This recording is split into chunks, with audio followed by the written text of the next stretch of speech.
Boker Tov, nous sommes le 5 janvier 2018, le 18 Tevet 5778. Daniel Haïk au micro, David Amara à la technique. Heureux de vous retrouver ce matin pour cette dernière heure d'actualité de la semaine. Une heure d'actualité que nous allons débuter dans quelques instants par les grands titres de ce début de matinée. Ensuite, vers 8h10, nous serons en ligne avec notre invité, l'invité de la rédaction, qui sera ce matin maître Jean-Marc Lilling, qui est le récent directeur général de l'association CIMI, le Centre international pour les migrations et l'intégration. Nous parlerons avec lui de deux développements intervenus cette semaine, le vote de l'amendement sur la peine de mort et les mesures que le gouvernement a décidé de prendre pour les infiltrés africains. Ensemble, nous aurons une discussion, on peut dire, sur justice et éthique autour de ces deux dossiers. Vers 8h25, Eliane Agerfinkel nous présentera sa chronique Un jour de notre histoire. Vers 8h35, je vous présenterai la revue de la presse et des médias israéliens. Et vers 8h50, c'est le Rav David Mamou qui clôturera cette heure d'actualité et qui nous présentera un aspect de la paracha de la semaine, la paracha Shemot qui débute donc le second livre de la Torah. Les grands titres, ou plutôt dirons-nous ce matin le grand titre, eh bien c'est sans conteste la météorologie nationale, le temps qui depuis hier on n'entend qu'un seul mot en Israël, soufa, cela signifie tempête en hébreu. En effet, une très forte mais aussi très courte perturbation déferle actuellement sur l'ensemble du territoire israélien, en particulier dans le nord et le centre du pays. Elle s'accompagne de vents très forts pouvant aller jusqu'à 100 km/h et d'importantes précipitations en particulier donc dans le nord et sur le littoral israélien. Ces précipitations menacent donc de provoquer des inondations, en particulier sur le bord de mer. Et c'est pour les éviter que la municipalité de Tel Aviv a dressé ces derniers jours d'impressionnants remparts ou digues de sable qui repoussent actuellement des vagues de 5 à 7 mètres de haut que l'on peut voir sur les plages de Tel Aviv, du littoral israélien en général. Sur le mont Hermon, il neige et les torrents se forment également dans le nord du pays. Les pluies s'étendront aujourd'hui jusque dans le désert du Negev et personne ne s'en plaindra vraiment après 2 mois de sécheresse. Les spécialistes parlent ce matin de pluie de bénédiction.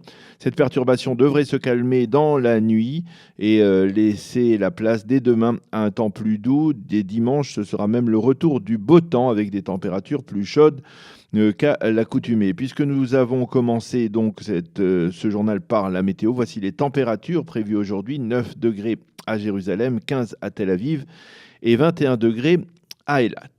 Le reste de l'actualité de cette matinée, tension entre Binyamin Netanyahou et l'ancien chef du Shin Bet, Yossi Cohen, autour d'un dossier plutôt délicat. Est-ce que Yossi Cohen a appelé en son temps, lorsqu'il dirigeait le Shin Bet, à accroître la sécurité personnelle autour des 2 enfants de Binyamin et Sarah Netanyahou ou non? Selon Cohen, Cohen lui-même affirme ne pas l'avoir fait parce qu'il estimait que ce n'était pas nécessaire, tandis que M. Netanyahou affirme depuis hier que Cohen l'avait mis en garde contre des risques d'enlèvement et il avait affirmé qu'il fallait protéger ses enfants, en particulier durant le conflit de bordure protectrice en juillet et août 2014 dans la bande de Gaza. Mais la recommandation de Cohen de ne pas assurer la sécurité des enfants Netanyahou n'a pas été acceptée. Les 2 jeunes ont donc reçu la protection rapprochée d'agents du Shin Bet, donc apparemment contre l'avis de leur patron.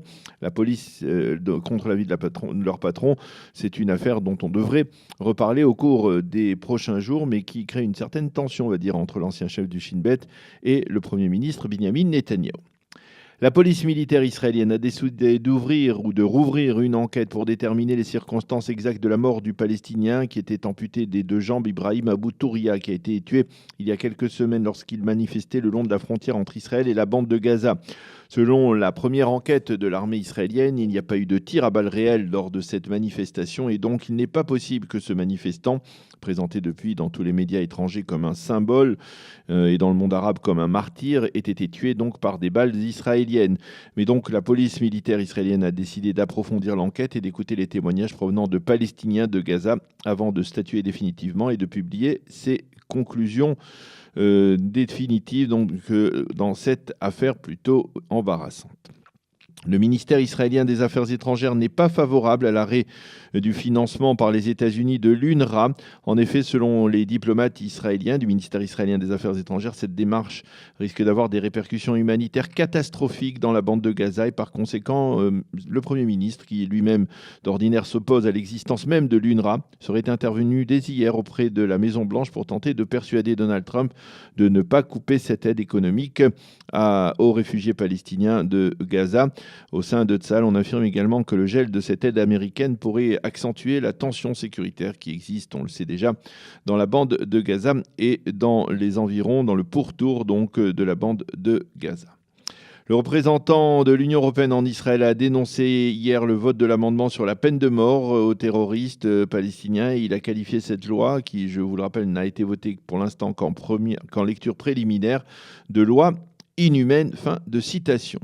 Et puis en perspective justement de notre entretien dans quelques minutes avec notre invité, l'invité de la rédaction Jean-Marc Lilling, rappelons que l'État d'Israël a donné ces derniers jours aux migrants africains, ils sont quelques 38 000 aujourd'hui apparemment, le choix entre quitter le pays pour le Rwanda, qui serait prêt donc à les accueillir, ou bien être emprisonné donc en Israël. Quant à l'Ouganda, eh bien l'Ouganda a démenti l'existence d'un accord avec l'État d'Israël pour l'accueil de milliers de réfugiés africains. Nous allons donc en reparler dans quelques instants avec l'invité de la rédaction, Maître Jean-Marc Lilling, mais tout d'abord, une pause musicale.